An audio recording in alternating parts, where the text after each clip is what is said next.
సరే ఇప్పుడు last question, ఇప్పుడు వినయ్ రెడ్డి ఇప్పుడు అధికార చెప్పరాజు కూడా కాదంటే వాడు చెప్పరాజు కౌన్సిలర్ కూడా కాదు, సర్పంచ్ కూడా కాదు, వాడి గురించి నేనేం మాట్లాడాలి? మీ ఎమ్మెల్యే ఏమంటారు? ఎమ్మెల్యే కాదని ఆయనకే మొత్తం పనప్ప చెప్పింది చేస్తున్నాడు. ఎమ్మెల్యే గాని ఎమ్మెల్యేగా ఆయన పనిచేస్తున్నాడు. చేస్తాడు చెక్కాడు ఇట్లా కాడా మరి ఎమ్మెల్యే ఎందుకండి? మెంబర్ ఆఫ్ లెజిస్లేటివ్ పార్టీ ఎందుకండి? ఎందుకండి ఎమ్మెల్యే ఎందుకండి? ఇలా ₹1 ఇంకోటి చూపిస్తారు. డబుల్ బెడ్రూమ్ కట్టకపోతే రిజైన్ చేస్తాను, చేపి గవర్నమెంట్ పోటీ చేద్దాం, చూద్దాం, వాడు గెలుస్తాడా నేను గెలుస్తాడు చూద్దాం. మొత్తం వీడియోలతో చూద్దాం సార్. ఇగో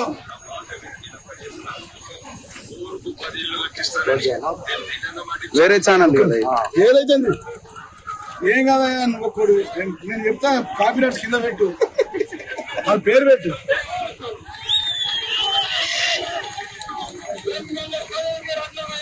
కట్టిందా ఒక్క ఇల్లు కట్టిందా? వాడు ఇల్లు కడితే నేను రాజకీయాల నుంచి ఇల్లు కట్టిస్తాను.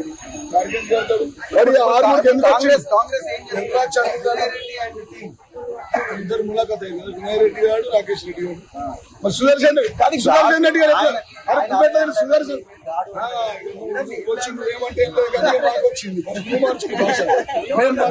రోజు మాట్లాడేదా, రోజు టీవీలలో దిగుతాను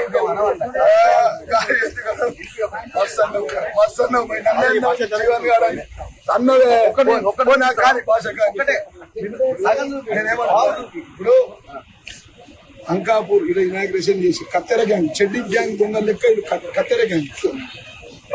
సుదర్శన్ రెడ్డి, వినయ్ రెడ్డి గారు, రాకేష్ రెడ్డి 2 కత్తెర పట్టుకొని తిరుగుతున్నాయి. మంగళ షాపులు పెట్టుకుని పైసలు ఇస్తాడు, ₹1,00,000 ఇచ్చి ఒక షెటర్ ఇస్తాను నేను.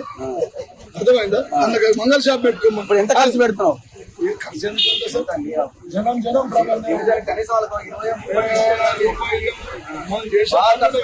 చేసిన పనులు ఉన్నాయి కదా అన్న, బొచ్చడు పనులు ఉన్నాయి. ఇంటింటికి నల్ల నీళ్ళు ఇచ్చిన 400 కోట్లతో ఆర్డీఓ డివిజన్ తీసుకొచ్చిన, 100 పడకల ఆసుపత్రి తీసుకొచ్చిన, 30,000 మందికి డెలివరీ చేయించిన, 30,000 7,000 మందికి డయాలసిస్ చేయించిన, 30,000 మందికి సీఎం రిలీఫ్ ఫండ్లు ఇచ్చిన, రెవెన్యూ డివిజన్ తెచ్చిన, సిద్ధుల గుట్టకు రోడ్ వేసిన, నేను సత్యంత వరకు మర్చిపోయిన పనులు చేసిన. ప్రతి రోజు ఇలా వస్తే 2,000 మందికి భోజనాలు పెట్టింది క్యాంప్ ఆఫీస్ లో. ఈ రోడ్డు కూడా నువ్వు నిలబడ్డ రోడ్డు కాదు, ఆర్మూర్లో ఎంట్రీ అయిన నుంచి పోయేంత వరకు ఏ రోడ్డు తిరుగుతావు అన్ని కూడా జీవన్ రెడ్డి వేసి ఆర్టీసీ బైపాస్ రోడ్ ఒకటి వేయించిన. అది చరిత్రలో సంతోష్ రెడ్డి ట్రాన్స్పోర్ట్ మినిస్టర్ ఉన్నప్పుడు కూడా వేయని రోడ్. అట్లాంటి పనులు నేను చేసిన. మీలాంటి అందరూ వాడు కార్లో పోతే వాడి బాటల్లో నీళ్లు తాగేవు, డ్రగ్స్ ఉంటావు.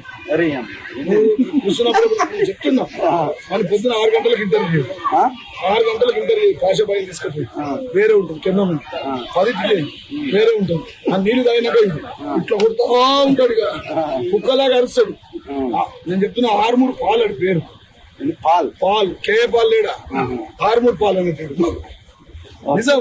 పుష్ప సినిమాలో మంగళం సినిమా ఎవడన్నా చెప్తాడే, రెడ్ కాల్ స్మగ్లర్.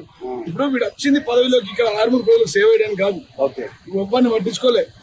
వాడు ఎందుకు వచ్చినట్టే అక్రమంగా సంపాదించిన రెడ్ గోల్డ్ లో ఉన్న ఆస్తులున్నాయి కదా ఇల్లీగల్, ఆ ఆస్తులను కాపాడుకోవడానికి లోకేశ్వరి చంద్రబాబును ఒగుడుతుంది ఈ మధ్య. ఎందుకు తెలుసా?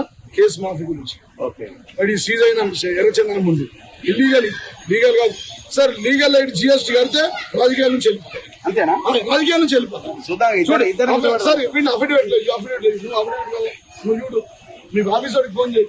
అఫిడవిట్ లో GST గానీ, ఇన్కమ్ ట్యాక్స్ గానీ, వాడి కంపెనీ గానీ, వాడి ఆఫీస్ గానీ రిజిస్టర్ అయ్యి వాడు ట్యాక్స్ కట్టిన అఫిడవిట్ లో చూపిస్తే రెడ్ గోల్డ్ ఎక్స్పోర్టర్ మీరేం చెప్తారు కదా.